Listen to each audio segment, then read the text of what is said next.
before she has MS, before 6 years, she's like a normal girl. She don't have to come in every day to the hospital. She do everything. Like now, there we come in every 3 months, every month, or when she need it. I have to be every day to tell her how you feel, how your vision, every day. So it's hard.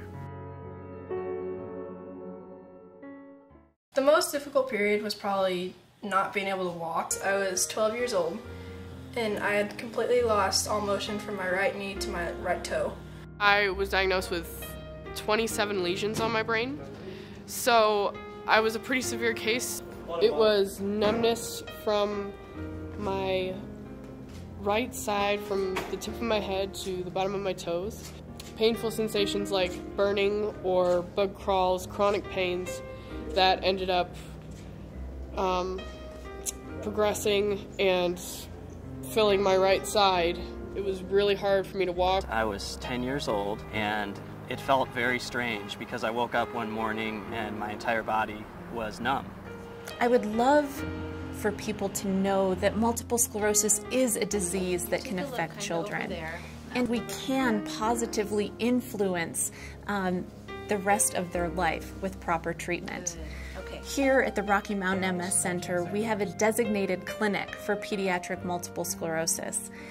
And if I could, I would reach out to all pediatricians out there and let them know that if there's ever a question of whether or not a child has pediatric MS, please refer them to our clinic. It's really important to diagnose multiple sclerosis early because with early intervention, we hope that we can significantly limit the likelihood that someone will develop disability over time.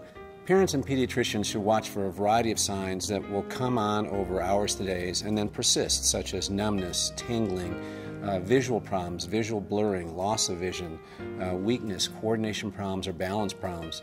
Some children do have an increased risk of developing multiple sclerosis. There are known risk factors that are potentially acquired in the environment, such as a low vitamin D level, or smoking in adolescence. Obesity in young adult women, say between the ages of 16 and 25, is extremely important. Exposure to the Epstein-Barr virus, which is associated with mononucleosis, and having a parent or a sibling with multiple sclerosis does substantially increase the risk, perhaps 10 to 20-fold. They are kids.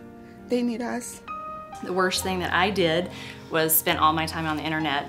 We probably had more, anger and confusion and just that emotional part than what you did. She would just do what the doctor said, or physical therapist, or so it was an inspiration to us. I'm very proud of you for what you're going through and how you take it. You're a trooper, and I love you very much.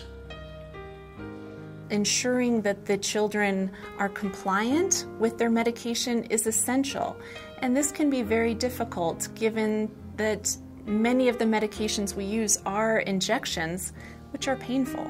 I'm different from others because nobody understands what I have, because when I walk, people have been pushing me because I walk slow.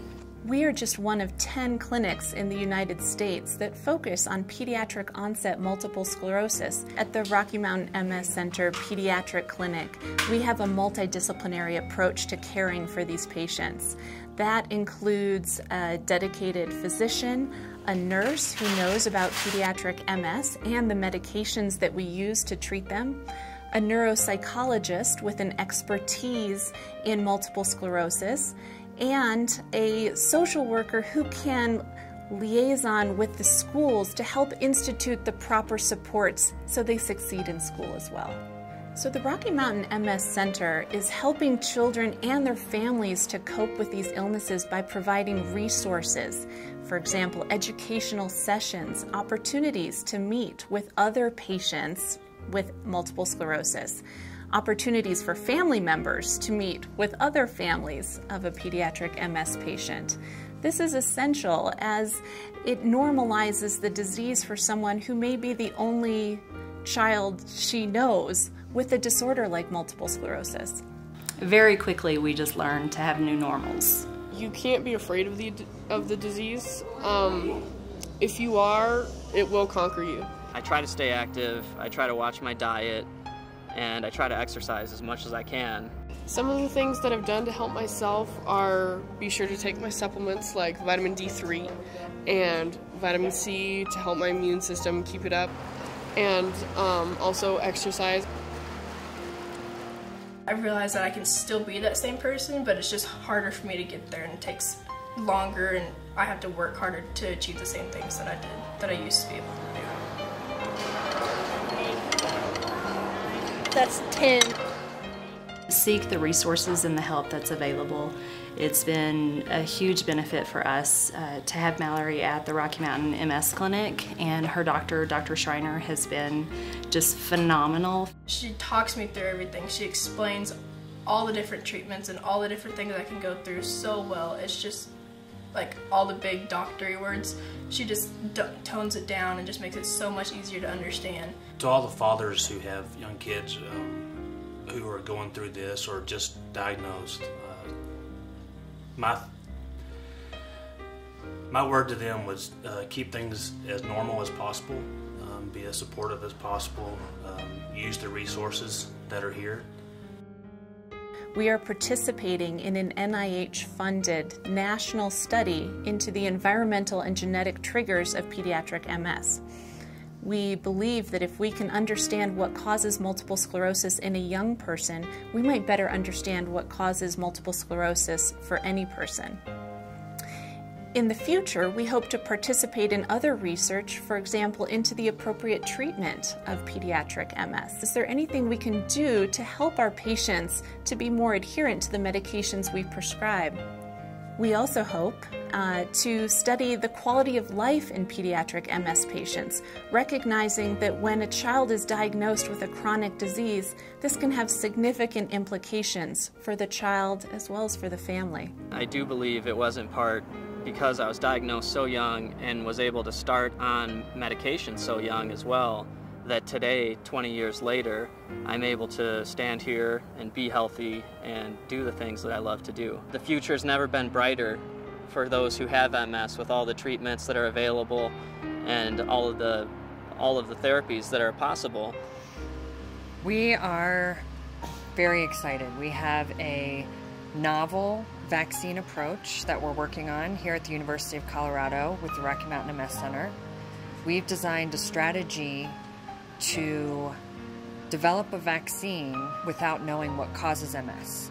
This strategy is completely novel, and if it works, it'll revolutionize the field of MS, as it is essentially a cure, but also the technique can be used for a lot of different inflammatory diseases as well. We all do this because we've seen MS, we've seen what it does to people, and it's unacceptable in our lives.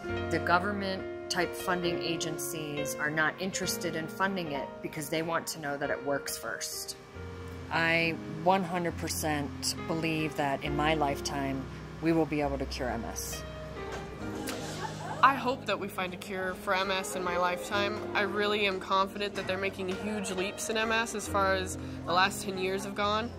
And I think that we'll at least have much better treatment, and we'll have a lot more understanding of the disease, if not a cure yet. But I think that the cure is close on the horizon.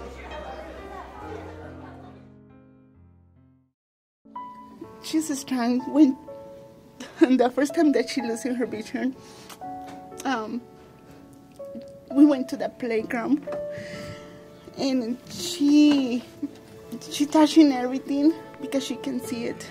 And I started crying. She said, "Mom, don't cry. I'm gonna see."